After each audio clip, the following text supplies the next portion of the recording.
The works was very quiet, save for the quiet grumbling of its single engine. Sir Handel was sulking. Ever since Skarloey had gone away to be mended, he and Peter Sam were doing all of the work. He'd been asked to take a passenger train and had grumbled dreadfully all the way. These coaches, they were not like the coaches from his old railway, not the ones he was used to. To him, they were simply cattle trucks with their single axle and wheel. Real coaches, he would say, had bogies, and this railway had none. They'd grumbled and shrieked all the way up the line. At the top station, he'd left his train at the platform to get a drink from the water column. When he backed down to couple up to his coaches, his driver hadn't noticed a crate that had slipped off the porter's trolley and fallen on the line. The coaches had noticed, but they didn't say anything. They were cross with Sir Handel and wanted to pay him out. He'd hit the crate and managed to lever himself off the rails. He smashed into the station platform, damaging his rear wheels. Now he was in the works, alone and frustrated. Those blasted cattle trucks! I'll be sure to teach them a jolly good lesson when I next see them. Maybe the thing controller will get some real coaches for a change. They are real coaches, even if they don't look like it. The voice made Sir Handel jump. He looked over to the standard gauge line next to him. A big, red tender engine, pushing a single coach, was backing down into the sidings. But this engine didn't have a number on its tender, just the letters LNWR. The coach had 2 axles, was painted cream and white with yellow lining like the express coaches. As the engine came alongside, it looked down at Sir Handel. Both engine and coach were covered in grime and dirt. To see an impressive red engine with a coach looking this shabby, it was honestly shocking, since it was known that the NWR took care of its engines. Why not this one? The engine spoke again. Coaches come in many shapes and sizes, my dear engine. You wouldn't like me calling you a toy, would you? No! Sir Handel said, gathering his courage. Because I'm not a toy! But you are too small to be an engine such as me. So by your logic, you must not be a real engine. Sir Handel was getting annoyed. I am a real engine! I pulled the express trains on my old line, but those cattle trucks... Coaches. The engine corrected. They let me have an accident. That's why I'm here in the works now. It's all their fault. Sir Handel grunted. The engine sighed loudly. It sounded like it was finding the smaller engine infuriating to listen to. Be happy that is the worst you've gotten from a coach. Coaches are to be respected, only bumped when they themselves misbehave and are awkward during passenger runs. Mistreat your coaches without cause, and they will mistreat you. Rubbish! Oh, then I guess no one has ever told you. The engine said, a cold smirk forming on his face. Told me what? Oh, nothing. Just something I've heard. And it's too late for stories. You wouldn't. Yes, I would. What was I supposed to be told? The big engine grinned a little wider, steam hissing quietly from his pistons. Despite this engine's red paint, Sir Handel felt it should have been painted blue from the cold feeling he was getting from this engine. I suppose I could tell you a story that no one ever really talks about on this railway. Not that I'm surprised. It's a bit of a mystery, but if you insist, then I'll tell you. And so, the engine began.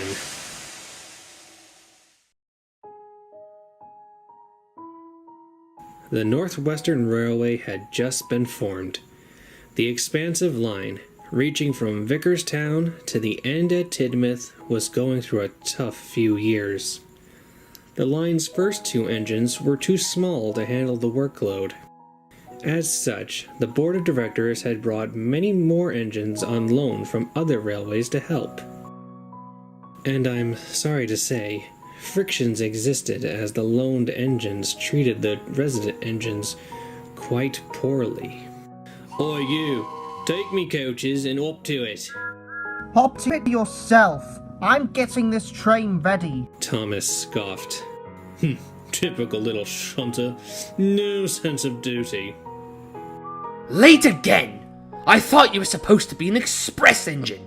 Another engine wheeshed as Edward clanked into the station.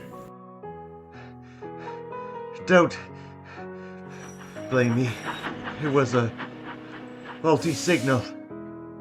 Edward huffed, out of breath. Of course, it's always something else. You wouldn't have this kind of mess on the GER if the board of directors had any sense of progress. They'd allow head office to oversee everything.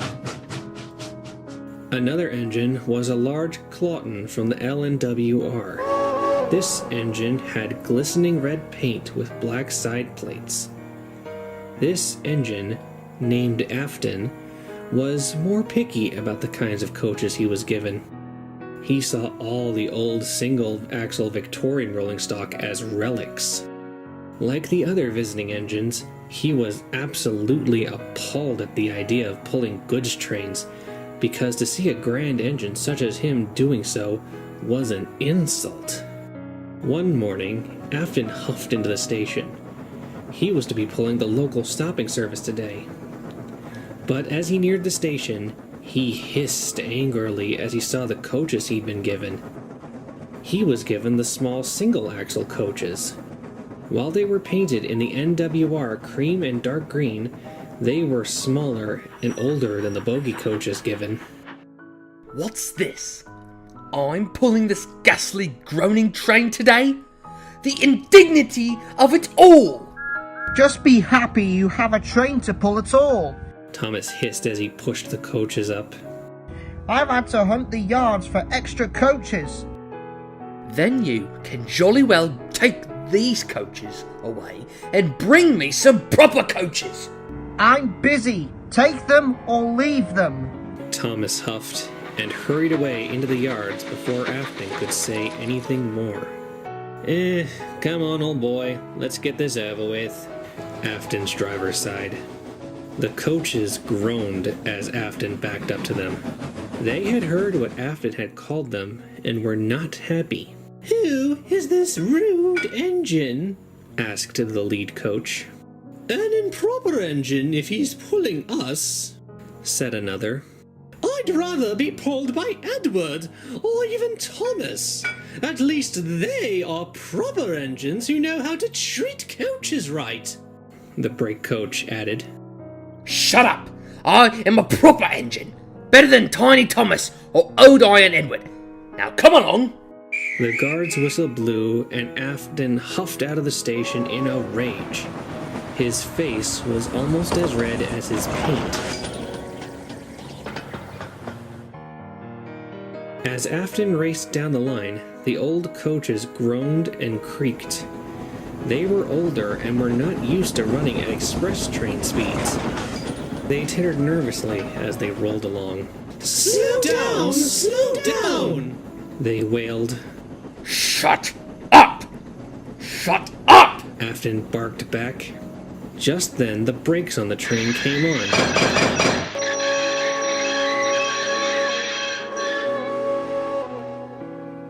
Afton stopped suddenly on the viaduct, grumbling dreadfully. An investigation of the coaches showed that the coach just behind the engine had a loose vacuum hose. While the crew set about fixing the problem, Afton fumed angrily.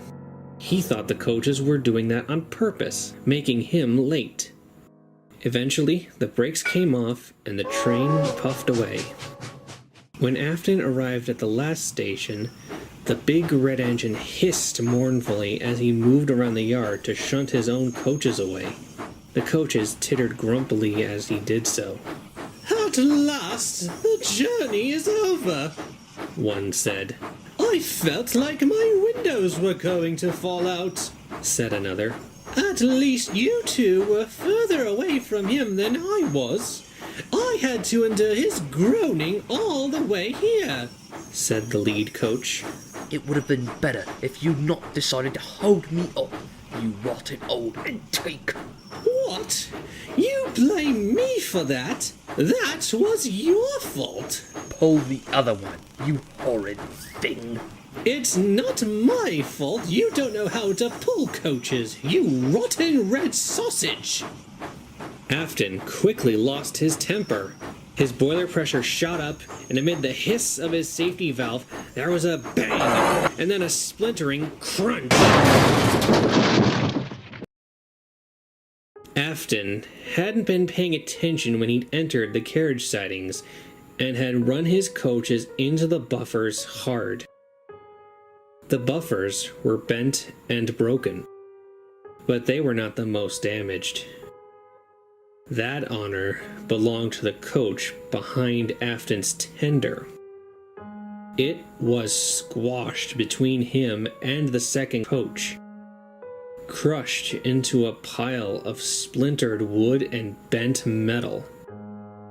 The other coaches shrieked in horror at the fate of their sister. Afton just sniffed indignantly. This is what you get for being weak, old antiques. If you only been proper coaches, this wouldn't have happened. The directors were not happy with Afton's carelessness. One of them, a man named Topham Hatt, spoke the most severely. If you were our engine, I'd send you away. Afton just sniffed. He didn't care at all. He watched as the broken coach was loaded into some trucks to be taken away. The other coaches were silent during the whole process. After a while, Afton just smirked and backed away to the sheds to rest. Afton's driver was assigned to another engine to learn how to properly handle coaches, and Afton himself was shut up in the shed for a few weeks before the directors allowed him to pull trains again. The other visiting engines were the only ones to show any sympathy for his careless handling. During his stay in the shed, a new train was offered by the Northwestern Railway. It was a late-night train that offered an express run to Tidmouth, called the Midnight Special. The bigger tender engines enjoyed the job immensely. The idea of a non-stop run from one end of the island to the other under the stars made them feel very important. Soon it was Afton's turn to pull the Midnight Special. About time I had a named train of my own to pull, and with proper coaches, and no less. The only thing better would be the express, he said loudly. The other engines just groaned. They ignored the big red engine's boasting until he left the shed. Afton puffed into the station, bubbling with excitement as he coupled up to the lead coach. He was so excited that he never looked back once at the rake of coaches he was pulling. No one noticed the coach closest to the engine didn't belong in the consist. It was painted cream and green, just like the Express, but it was smaller and had no bogies, just 2 axles. It was filthier and didn't look like a coach belonging on a prestigious train such as the Midnight Special. The guard blew his whistle and the train set off. Over the sound of the engine puffing, there was a loud groaning noise that came from the lead coach. It sounded like it hadn't been oiled in a long time. Soon, the express passed under the signals and was gone in a cloud of steam.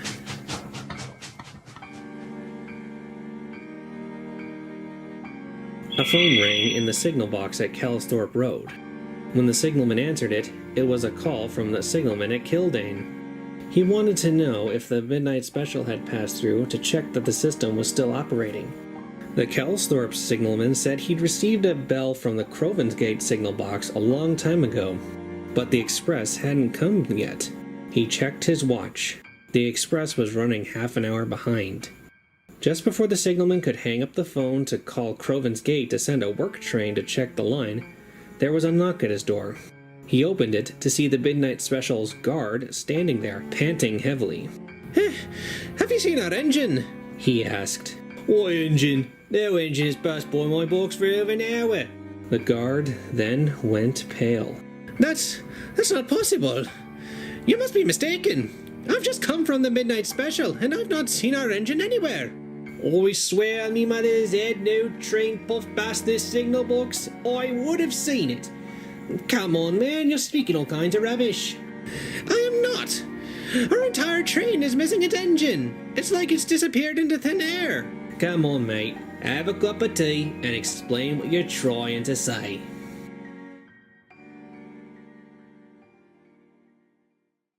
A works train was soon dispatched from Crovan's Gate.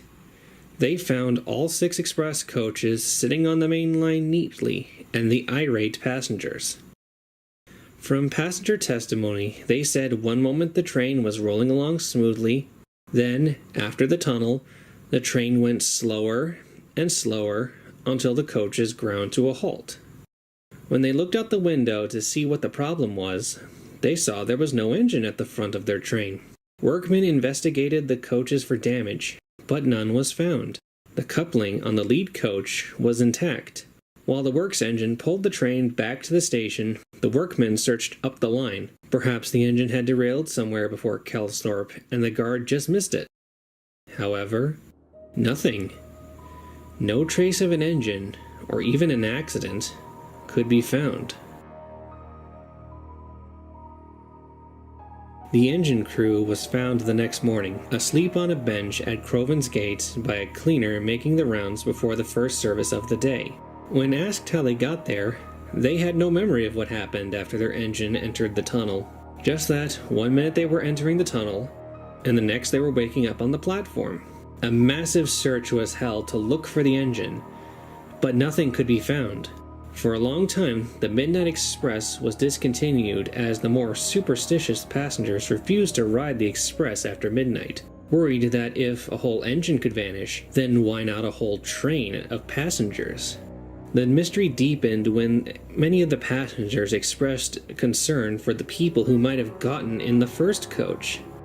The investigators noted that all the coaches were still on the train, but the passengers were insistent that a coach was missing from the express, a small coach just behind the engine.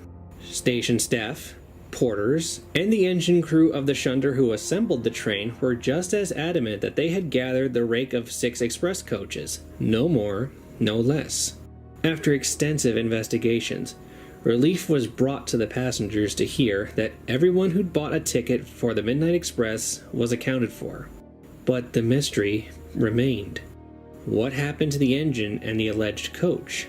How could an engine's crew wake up at a station with no memory of how they'd gotten there? To this day, the file remains in the Vicarstown police files as unsolved.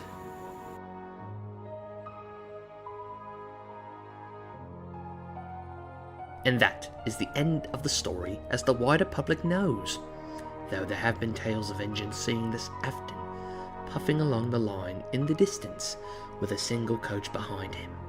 But no one can be certain what they saw was real or not. The engine finished. Sir Handel stared up. His frames felt as cold as ice. He gulped and began to rally his courage. Preposterous! I've never heard of such a thing. Are you calling me a liar? The big grid engine asked, glaring down at the smaller engine. No, I'm not. I'm just saying that just doesn't happen. Ghosts don't exist, and coaches certainly can't do that either.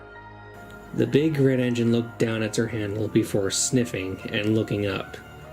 Even without the engine looking down, his voice still made Sir Handel shudder. Deny it all you want, little engine, but heed my warning.